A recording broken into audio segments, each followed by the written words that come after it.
Hello, hello, hello, and welcome to the CorDogg experience here. Talk college sports, talk Ohio State Buckeyes, bringing it to you from a fan's point of view. So if you like what you're hearing, if you like it from a different perspective, please hit that like button. Please subscribe. It grew a lot in 2024. Trying to keep it going here in 2025. So that said, let's get right into it. Spring game 2025 for Ohio State Buckeyes ended short while ago, and I'm glad they had it. There were some talks they were not going to have the traditional type of spring game, given some of the stuff going on now around some of the other campuses canceling their spring games because of the portal stuff. Folks fearful they're going to lose folks to the portal, but Ryan Day was wavering. But I'm glad he said, this is Ohio State. We're going to have our spring game and let the pieces fall where they may fall. So I'm glad they decided to have the spring game because folks were anxious to see some of the players. Being that we lost a lot, anytime you lose a lot of players, anytime you lose your starting quarterback, folks are anxious to see get an idea what the new team's going to look like. And the spring game is a good showcase for that. Some of the headlines coming into the spring game based off the first couple of scrimmages that we were getting. Folks were having concerns about Julian Sayin. I don't know if that was just talk from the folks there, try to generate some QB controversy. I don't know, but the talk was, no, Julian wasn't looking good. Lincoln was looking really great.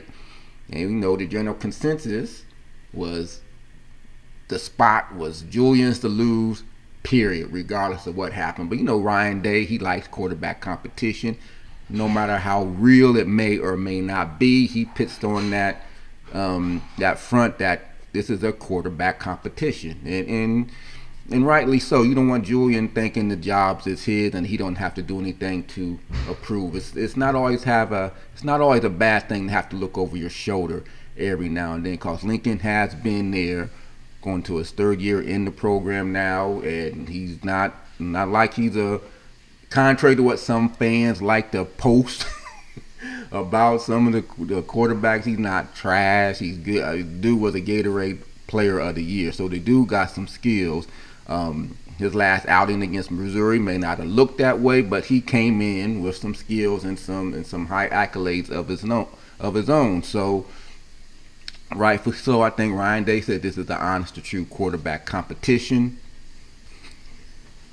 So I don't know how much Julian wasn't, how good he wasn't looking in these scrimmages, but so we're anxious to see. I was anxious to see what was really going on, and the spring game was a good showcase to show if all these reports coming out of some of these close scrimmages about Julian Sayin and some of the accuracy issues were legit or not. And who knows, because even Ryan Day said himself, some days they look good, some days not so good. And he wants to see consistency out of your quarterback play. And I think that's every program across the nation. You want to see some consistency out of your quarterback play. And who knows, maybe that led into him wanting to go ahead and do the spring game based on some of these scrimmages. So you never know. But whatever resulted in them having the spring game, I'm glad they did it. It's always a good thing for the fans to come out and see the new players. And of course, when one of the new players is going to be the quarterback, folks want to see and are anxious to see that. And I also like what he did when he said we're not looking in the portal for a quarterback. Our quarterback for next year is already on the roster. So I think that was another good move by Ryan Day. He shut down that talk really quick. He didn't even leave it open to discussion about bringing in a quarterback like he did last year when we brought in Will Howard, which we saw how that worked out. So you might want to think, let's go do it again. But Ryan Day shut that down and said, no, our quarterback for 2025 is already on our roster. Sometimes you take stuff like that with a grain of salt, but I actually do believe him in this case. Our quarterback heading into that Texas game is already on the roster, and I'm pretty sure following the spring game, despite what we heard coming into it about Julian Sayin, I think Julian Sayin, when it's all said and done, is going to be our quarterback when we open up against Texas. So the spring game, in and of itself, I already touched on Julian Sayin some. I think he absolutely looked the part. I think Lincoln did get the first series. Didn't look all that. Didn't look good, man. Some accuracy issues on that first drive there. The defense won the first drive, I believe. How they do that funky scoring. But Lincoln didn't look good on this first drive, and Julian pretty much came in on the second drive and marched them right down.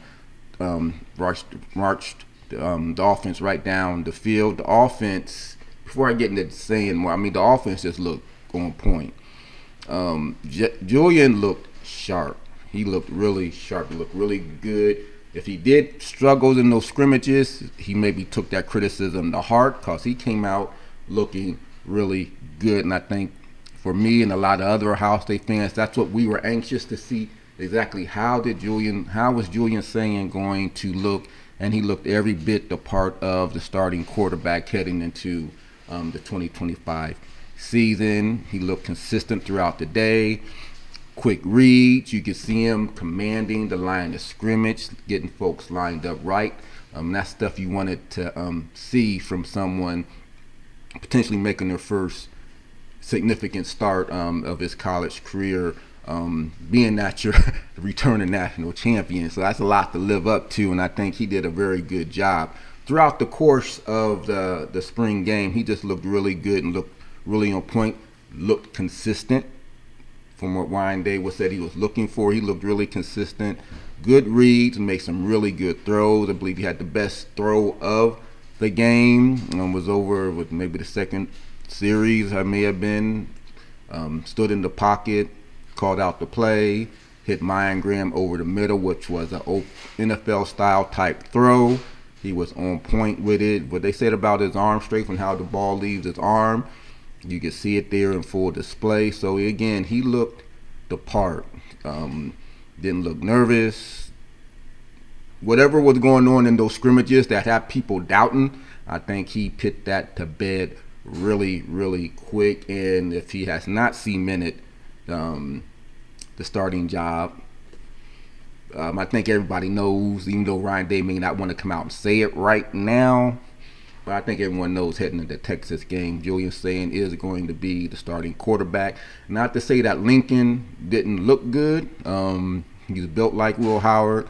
I said the first series, but he settled down. He made some good throws himself. He just didn't look as I like to say, I don't say as polished, but Julian Sayin he just looked the part a little bit more than what Lincoln did in this particular game. Like Ryan Day was saying, who knows, they play this game tomorrow. The roles might be reversed depending based on what's been said so far in these scrimmages. How one guy looks good one day and not so good the next day. For all we know, this was Julian's day and not Lincoln's day. So who knows? But on the stage that mattered the most, Julian shined a little bit more better than Lincoln did. And then we get back into the third quarterback. Not really in the mix. Is Tavian really in the mix? I think this is a learning year for him. This was his dream school, and I think he's going to use this year to develop and grow and get acclimated to life on college and what it's like to be a college quarterback. I do think it was a two-man race coming into the spring game. Going out, I know Ryan Day doesn't want to, and he may wait for whatever reasons. Ryan Day likes to wait, but I think if it was a two QB race coming into the spring game, pretty sure Julian locked it up, even though Ryan Day may not want to admit it. And Tavian St. Clair, bright future. Be ready to go, because I do think it was mentioned on the broadcast that you may need 2 or 3 quarterbacks, because let's face it, Julian's not the biggest dude. He's not the biggest dude. And this could be of any quarterback, obviously. One hit and But Julian is not the biggest dude. He's put on some weight. He's gotten a lot bigger since last year. So so you see, he's trying to get a little more physical in terms of stature and stuff. But he's still a small dude compared to the other two quarterbacks on the roster, who are more on the line of how Will Howard was built. Julian Sayin's not built like that. So you hope Lincoln does not transfer, but you never know in this given day and age. Y'all would have thought he would have transferred last year, but he stuck it out. And who ended up transferring? Aaron Nolan transferred. So we'll see how this plays out in today's world of the NIL stuff and the transfer portal. And you may need 2 or 3 quarterbacks. Like I said, Carson Beck got hurt last year. So you may need Lincoln to be there for anything, just the experience that he has within the program already. If he is not named the starter, which I just don't see Ryan Day going with anybody other than Julian Sayin, and you would hope Lincoln would stay because he has upside. He's built like Will Howard. He's probably one of the more athletic quarterbacks between the two, him and Julian Sayin. So just the experience alone, you would like to see him stay in there in the event something goes down with one of the other quarterbacks. You're gonna need a deep quarterback room, and I think that's being proved out more and more as we move forward into the 12-team playoffs. It could either get expanded even more if some conferences have their way, SEC. So these seasons are getting more NFL-like, and you're going to need to make sure you have enough personnel depth-wise. We saw that play out last year along our offensive line. We needed the depth, and you can't have people just transferring out. You like to keep them in-house if you can, but so it'll be interesting to see what happens with Lincoln should Ryan Day go ahead and eventually name Julian Sayin as the starter, because I do think we're going to need Lincoln in that backup capacity. Who knows? Because I don't know if Tavian is exactly ready yet to face a college football schedule on a week-to-week basis. So he made a little bit more growing in that room. So that reason only, if Lincoln were to transfer out, I can see Ryan Day easily trying to go out there and bring another experienced quarterback in. Who may not be as talented as St. Clair and Julian, but someone who has game time experience on the college level. But that's my take on the quarterbacks. Another big thing is we lost both coordinators. So we wanted to see. Of course, you can't really tell about the coordinators. They did ask during this one of the sideline dudes. They asked about Ryan Day, how the coordinators fared, and it's a spring game. Can't put too much into it. The offense, I think you're not going to see much of a difference between Brian Hartline and Chip Kelly. A lot of the plays we saw in the spring game were similar to the plays we saw in the playoff run last year. Just concluded. A lot of the same plays that got Jeremiah Smith open. We saw a lot of those screens, the little wraparound that Jeremiah torched Oregon on that first series. So a lot of similar play calling by Ryan Hartline. Again, they're probably not going to open it up too much. Going to save some of that for, of course, the Texas game. So it's hard but I think it's comfortable seeing them getting acclimated and just being there and taking those roles, a shift of responsibility, and how it's going to play out moving forward in the season. It'll be interesting to see. But I think it was good to see Hartline up in the booth at the start of the first quarter, and I think the first half he was up in the booth, and then he was down on the sideline calling. I'm assuming he's still calling plays from the sideline. So it's going to be interesting to see how that portion plays out. It's going to be very similar to what Chip Kelly, if all indications from what I gathered from some of the play calls I saw in the spring game, very similar to what we saw at the tail end during the playoff run that Ohio State had. Defensively, again, Patricia probably wasn't allowed to do too much scheme-wise, so that's the jury still out. But some of the glaring things that so coordinator-wise, you really can't judge Patricia just yet. I know he brings a lot of NFL experience, former coordinator experience, for a GM experience, which will be valuable to the defensive side of the ball, but we just don't know what it's going to look like scheme-wise and what until they actually get into real game time situation, and he's not going to be limited in what he can and cannot do. One of the things, so again, coordinator stuff, can't really tell much. The one coordinator though I do think that has some work to do is going to be Larry Johnson, because out of the interior line, they need some work. And I think just the defensive side of the ball, I think it's quite obvious.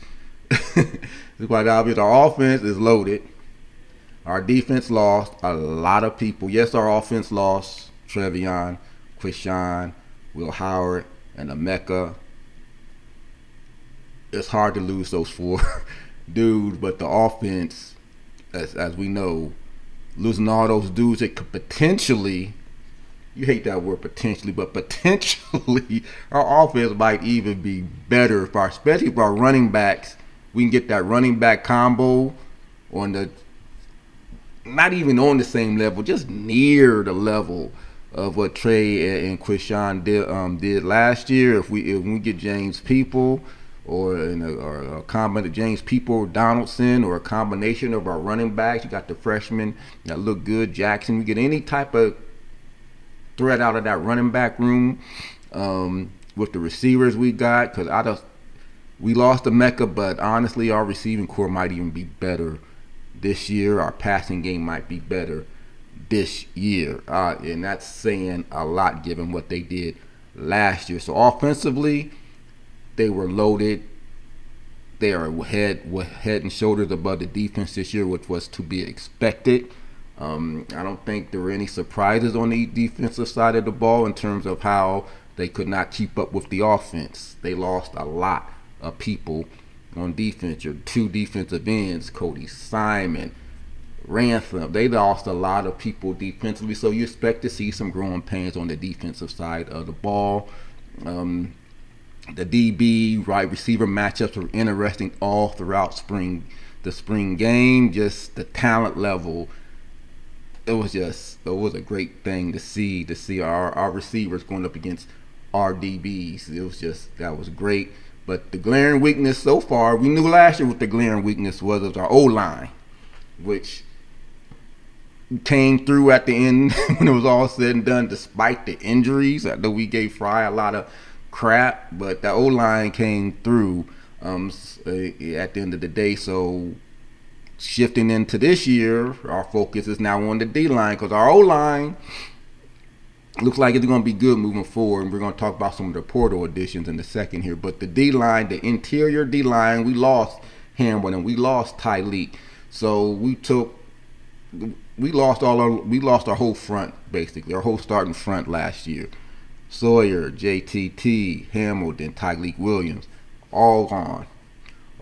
So yeah, there are going to be some growing pains on the defensive side of the ball, in particular that interior line, and that showed during this spring game. They got dominated pretty well in the running game. Later on, they were able to get some pressure off the edges, but in the interior of the line, they need to bulk that up some before Texas comes to town. Because that was the one big glaring thing that stood out, was our interior defensive line did not handle or hold up well against our offensive line, which at this point might be one of the better. It's a strength. Our whole offense at this point is a strength. But I think the QB question has been answered. It was our offensive line. I'm not concerned about offense side of the ball. It's the the interior defensive line, they could use some work. They may have to dip back into the portal and bring in some folks if they can't build some of these guys up. And we got Edric Houston. He's going to be a good one. I got Malone. He flashed near the end of the spring game, but we're going to see exactly what the defense is going to look like. And if there's one area of improvement, it is going to have to be that interior of the defensive line as we get ready for a big test. And not in the not too far distant future when Texas comes to town. So and like I said, the offense won the day, which was to be expected. I think that's the big difference between the two lines interior wise. Our interior offensive line that pretty much manhandle. I don't say manhandle. They had their way for a good portion of the spring game against our defensive line, which again to be expected as we lost a lot of experience along. We lost our whole defensive front. That's hard to replace. Whole defensive front and Cody Simon. So it's hard to replace that amount of production. And when you're going up against an offense that's going to be as loaded as Ohio State offense is going to be. Transfer portals. So a lot was made about the transfer portal and what Ohio State did and what they spent their NIL money on last year. I thought unfairly so, because I think it was pointed out finally. Ohio State fans started pushing back like, we did not spend the most money, and the money we did spend pretty much kept our players here that were already on our roster. I think Ohio State is building a good model on how to actually utilize the transfer portal. They did it last year. They didn't go for these wholesale changes you see some teams doing. They brought in key pieces to fill in gaps. And I think Ryan Day is looking to. Ryan Day seemingly learned how to master that, but I think he did it again this year, heading into 2025. A lot of our players, the young players, going to get the opportunity to start now, and he's filling in the gaps where gaps needed to be filled in, particularly along the offensive line. We brought Inienwa, the tackle out of Rice. Him, Phillip Daniels, for a good chance those are going to be your starting offensive tackles. And I said we're going to be solid along the interior. Now you're bringing some bookends. I was hoping the Armstrong twins would have captured one of those spots, but evidently they're not there yet, or else we wouldn't have been in the portal for some offensive tackles. But Inienwa and did I say that right? I hope so. And Phillip Daniels, I believe the other tackle, they're going to be your projected starters, and these are dudes. So I think we're going to be fine there in terms of portal additions. Logan Logan George, our defensive side. We lost Sawyer, we lost JT. What do we go out do? We go out and get us another high productive person on the defensive end now. In Logan George, and he flashed in the spring game. Yes, he's coming from Idaho State, but he was highly productive. Might be a step up in competition, but you put him along line, you're not asking him to be an every down starter. He's going to be part of a rotation with CJ Hicks, who by all indications he could flourish out at the defensive end level. We're bringing back Kenyatta Jackson, a lot of experience. Caden Curry, a lot of experience. So our ends are looking good, and that's not even mentioning some of the youngsters we have coming in, Zion Grady, and some of the other youngsters we have at the defensive end spot.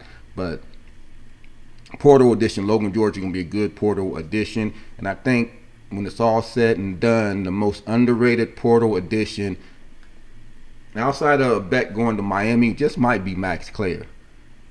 Max Clair in this particular portal addition might be just, he's going to be really valuable because you're breaking in a new quarterback. And what often is a quarterback's safety blanket is the tight end. And we're bringing in probably one of the best tight ends returning to college football this year at Max Clair. He might have a field day in this offense. Imagine what he did at Purdue with nobody else around him, and they were still able to do what he was still able to do what he did at Purdue. Imagine him here now where teams cannot focus on him. He did this stuff when teams were focusing on him at Purdue. They ain't gonna be able to do that with him here. When they got to worry about Jeremiah, when they got to worry about Carnell Tate, when they got to worry about Ennis, they are not going to be able to focus on the tight end. He may have one of the better years that Ohio State tight end has had in ages if we figure out how to properly utilize him in this offense. He may just have him. I'm expecting him to have a breakout year from the tight end position and have one of the better campaigns that Ohio State tight end has had in a long while. I think this was a tremendous pickup, one of the more underrated pickups that has not gotten talked about a lot in this world of the transfer portal. He just might be the biggest portal addition. I'm not going to put him on the Caleb Downs level, Chris Sean level, or even Igbinosin. Igbinosin has been a real good even Grabby Igminosa. Hopefully he can cut down on some of his penalties. But he was a good portal pickup too. But I'm thinking Max Clare might be just a little thing under those guys, just because of how we utilize or maybe not utilize the tight ends in the past. He had a chance to change that. That whole tight end room. Can you remember a time when the Ohio State has had this deep of a tight end room? Jelani Thurman will hopefully he can some of his bobble issues. He may not have the most solid hands, but he looked good in the spring game. He caught everything that was thrown his way, I do believe, except when the DB had made a good play, knocked it out of his hands. But other than that, physically gifted athlete, the tight end, Thurman. You got Max Clare, LeBlanc, Casimir. Our tight end room is deep, and just again, Max Clare, I think he could have a breakout season. Given what we got on the outside, and that might be what the doctor ordered for this particular year, given our quarterback situation. I can see him just being a godsend in that area. And I believe he scored the first TD in the spring game on the beautiful seam route from Matt Clare. Again, folks, they are focusing on Jeremiah. They're focusing on their outside receivers. A linebacker is going to be hard. Going to be hard pressed. Linebackers say be able to cover Matt Clare. He might just have a tremendous year. Again, on the defensive side, got Logan George, and again, C.J. Hicks has been in the program now, but he could almost be viewed as a portal, because they moving him out the defensive end for full time now, and guys, the linebacker experiment didn't work out. He didn't transfer. Normally, when stuff don't work out, folks they tend to want to transfer. C.J., to his credit, he stuck with the program. He worked. That's a collaboration, working with the coaches. I ain't going to transfer. Where do you see me best suitable to help this team? He's willing to do it, eager to do it. They moved him. They worked with him. They put him on the end. If he can have anything like our defensive ends in the past have done, if he can be a JTT, that Jack Sawyer, where he can just create havoc off the edge, because he has the physical capability to do so. Again, under the radar type move, putting him out there on the edge full time. So I'm excited to see what he can actually do there, because the talent is there. It just may have been in the wrong position. We get him in the right position, that might flourish. And again, that's maybe not a transfer portal pickup, but just you say you use that money to keep him here. Who knows what they use to keep him here? Because that's what we did a lot last year. We used our portal money, NIL money, to keep our folks from going into the portal. And maybe there was something similar was done with C.J. Hicks. But all in all, I thought the spring game showed what we needed to see. I'm excited about the offense. Dare I say, outside of if the running game is on par, or if the running game's right near the level, and if Sayin is everything we think he can be, the offense potentially, a dangerous word, I know, but potentially this offense could be really explosive. And I lay that on a large part of, I think we're going to have a better offensive line, and I think Max Clare can make that big of a difference in our passing game. Because you talking about keeping the chains moving, if folks, I think he just might be a game changer, and I'm not trying to oversell him, but just having that person in that type of position there, when you got those folks on the outside where you can fully take advantage of the tight end position, might just be a unique thing that Ohio State.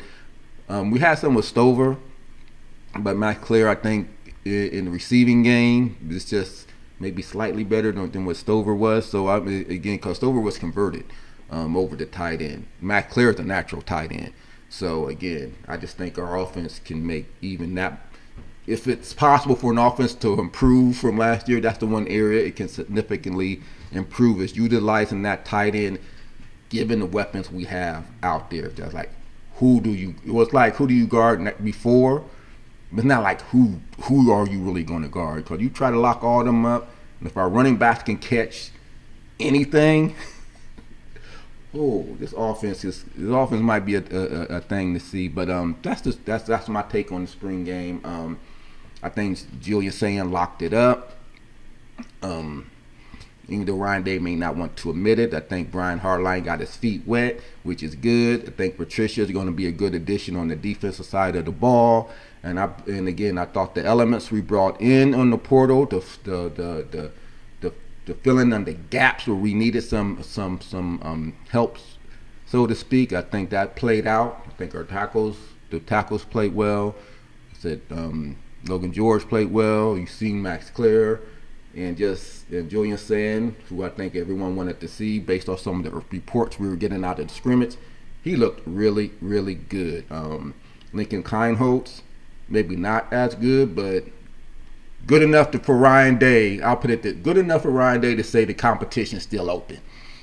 Because they're going back and forth according to Ryan Day. But good enough to give, good enough for Ryan Day to say the competition, it's going to go on for a few more weeks. We ain't going to name someone just yet, but he know who the starter is, and we'll see if Lincoln sticks around. He's been a gamer and stuck around.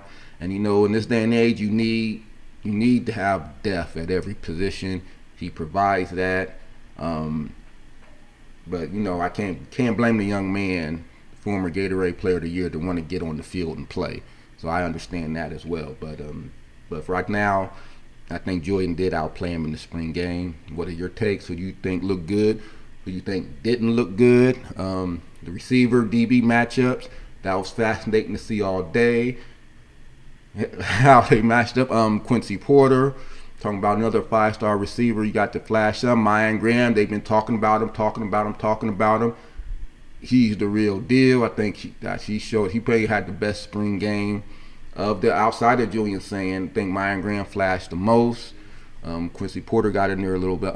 Started showing in the second half. It's just insane, our receivers. Like they mentioned on the broadcast, our second three receivers, which probably be Quincy Porter, Mayan Graham, and at this point maybe Bryson Rogers, even though Phillip Bell played well. I think it was Bell, but our second three receivers could probably go to any other Big Ten school and be the starting three at any other Big Ten school that's not named Oregon.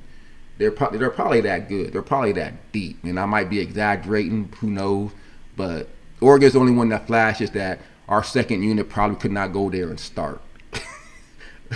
Any other Big Ten schools, there's a good chance our second three receivers could go anywhere else and start. So and that's not even counting Chris Henry Jr., who again had to recommit and reaffirm his commitment.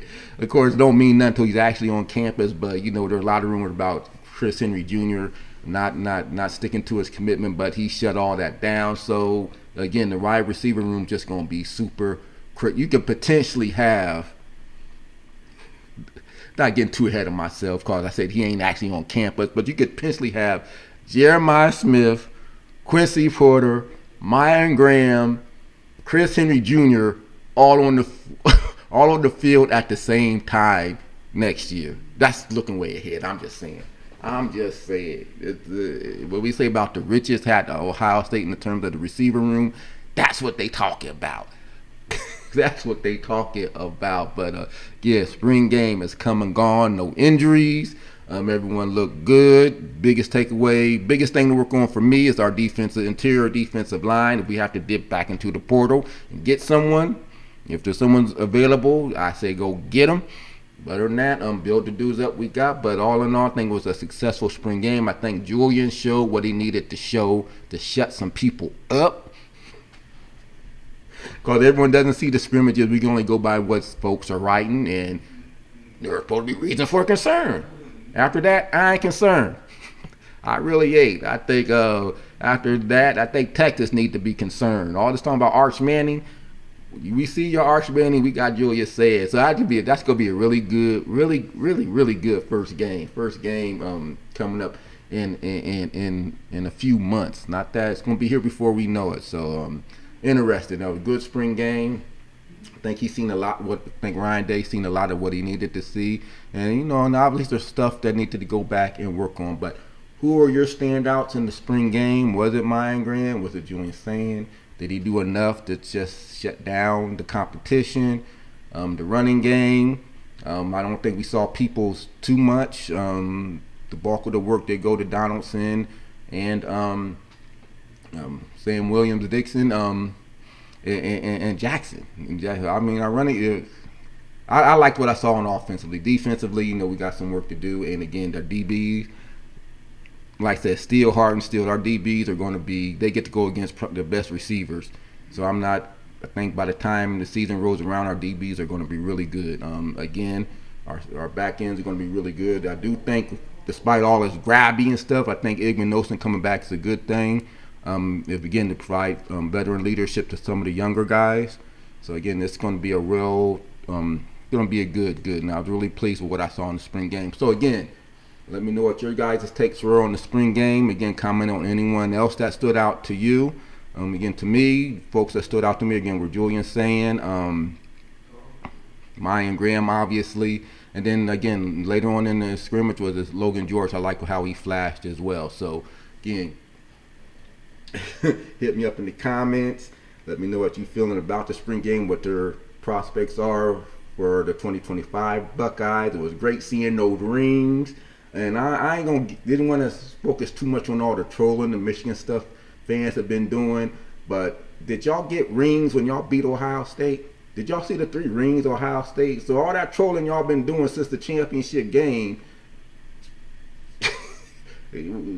I'll take the championships after. That's what I'm trying to say. I take the chair. Y'all got the win. I'll take the championship and those 3 rings, especially the one with the confetti on the inside. Was that dope or not? But anyway, another time, another video, we'll talk about all the trolling and some of the other stuff we can get into. This was primarily on that spring game. So again, hit me up what y'all think about the spring game. And until next time, OHIO, go Bucks. I'm out.